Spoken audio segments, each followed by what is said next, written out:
We are here at the Salt Palace Convention Center for RootsTech. It's the world's largest convention for family history. Let's talk to some of the people who put it together and find out what there is to do here.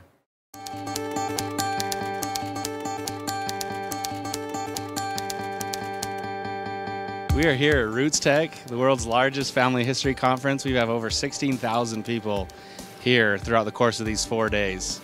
So it's just been a massive event. It's been fun to see so many people here. I talked to an attendee yesterday who was her first time, and she's like, there's just so much to do. I'm overwhelmed. I don't know what. And so my advice is just start with the basics. There's a few booths over here that'll print your family tree for you. There's a few booths that have a lot of touch screens and interactive experiences. Just get involved, meet and talk with the exhibitors. It's the best way to get started. At Ancestry, we have a test where we look at your DNA to try and tell you more about your history, where you came from, and who you're related to today. There's a little tube that you spit. It's about half a teaspoon of saliva, and that saliva has your DNA in it. We take that DNA out of your saliva and read it at our laboratories, and then we look at the history that we can learn from your DNA. So we can learn where your ancestors lived hundreds to thousands of years ago, as well as where they've lived in the last few hundred years. Because we have so many trees in Ancestry, we can interpret a lot of these groups that we find genetically to see how they moved around and how your ancestors might have associated with these different groups. We will compare your DNA against every other person who's ever taken a test at Ancestry, so over 7 million people, and look for long matching pieces of DNA that suggest that you have a recent ancestor. So then you can meet up with your cousins and collaborate and learn more about your family history. Yeah, so when we look at your distant ancestry from hundreds to thousands of years ago, we come up with our best estimate of how much DNA you've inherited from different continental groups, so like 20% Great Britain. And so when you get your results, they are all online. And so when you submit your DNA sample, you create a free account with us if you don't already have one. And then all your results come to that free account. If you want to print them out or share them on Facebook, all of that's also integrated into our website.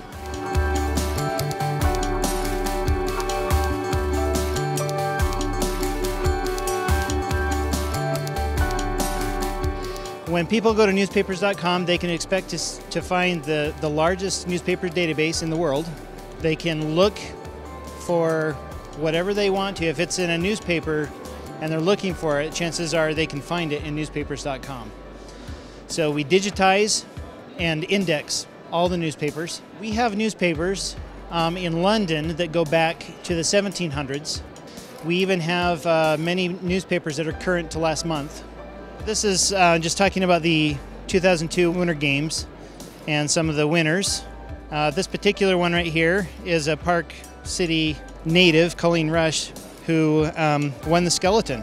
So that's kind of neat for Park City specifically. We're adding newspapers at a prodigious rate, 10 million pages a month at least, and that number is climbing. It's a great way to look for obituaries, for just doing research in general, and research in Park City, where we've got 119 years of the park record anyway.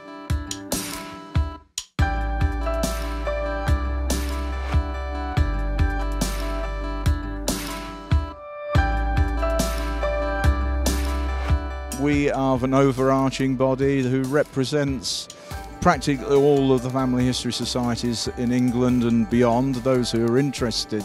You don't join us, you join the local family history societies who have a tremendous amount of information that will never go online. It's local knowledge, local understanding. So if you join a local family history society, you can learn all about the details of your family. They become more than a name, they become people. You can learn about where they worked, the sort of places that they lived. It's just a way of fleshing out names into being real people with real lives. You're just basically tapping into their research knowledge, their archives, and they will be able to help you put the flesh on the bones. That's really what it's all about. Other than that, we're having a great time. It's great talking to people about what we do. We'll find out what else RootsTech has to offer right after the break. Back to you. We're back here at RootsTech, and this year one of the keynote speakers is Olympic gold medalist Scott Hamilton. He sat down with the media earlier today to talk about what family means to him.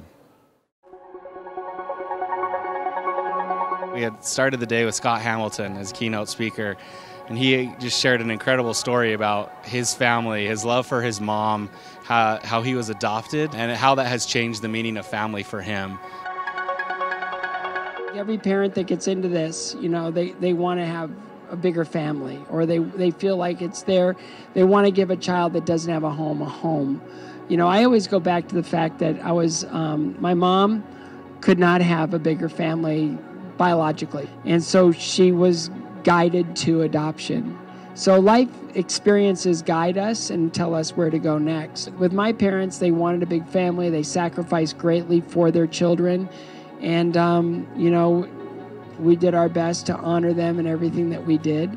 And for any parent getting into this, they have their own sensitivities. Having faith is, I mean, how do you live without it?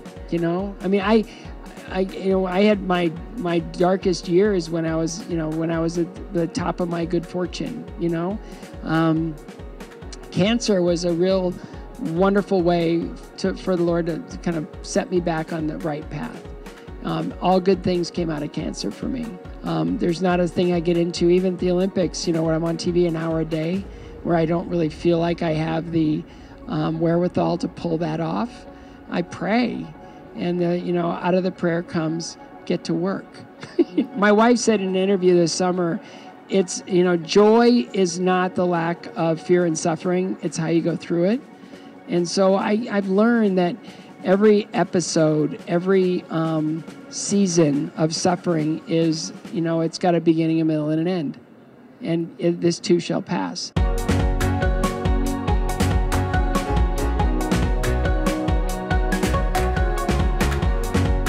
This is my first time at RootsTech, and I'm just here to learn about family history and record memories and find memories so that I can teach my kids where they came from. I had some Japanese heritage that I was trying to research and get to the bottom of. Was able to get some help on that, which was really awesome. I also tried to share with my readers how important it is to record our family stories. I think that it's really fun that you can pull up this app and you can get on and record under a memories section in a matter of about 5 minutes a recipe story that you have in your family. Everybody wants to know where they're from. Everybody wants to know where their family ties are, what their heritage is. It used to feel really like archaic, like you had to go to a library and search through microfiche. Like that's how it was when I was in college, and that's not how it is anymore. You can pull up an app on your phone and find names of your ancestors in 10 seconds, or find out if the person you're standing next to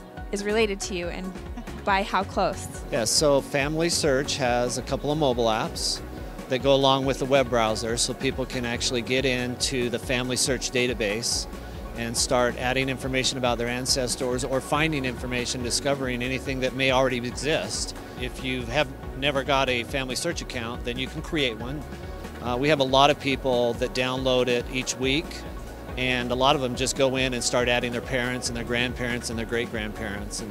Because the first thing that comes up is a pedigree, and then it has these add buttons if people are missing, and it's just an easy way to kind of add your 4 generations of your genealogy, and then go from there. There's so many persons that are in the tree that then it provides you a way to kind of discover your relationship to other people. So the back-end services will actually allow you to go up to 10, even 15 generations and see how you're related to other people that are either around you or that may be in an event like this. If you're new to family history, the easiest way to get started is to get a mobile app and just jump in and then just start discovering what you can find. So if you missed RootsTech, you know, that's okay. We actually archive a lot of our videos and a lot of these sessions. We recorded 4 a day, including our general sessions with our keynotes, and they're posted online at rootstech.org. So you can go there anytime and watch any of those sessions. In the fall of this year, we'll open registration for RootsTech 2019. So mark your calendars for September, and we'll open registration for RootsTech 2019.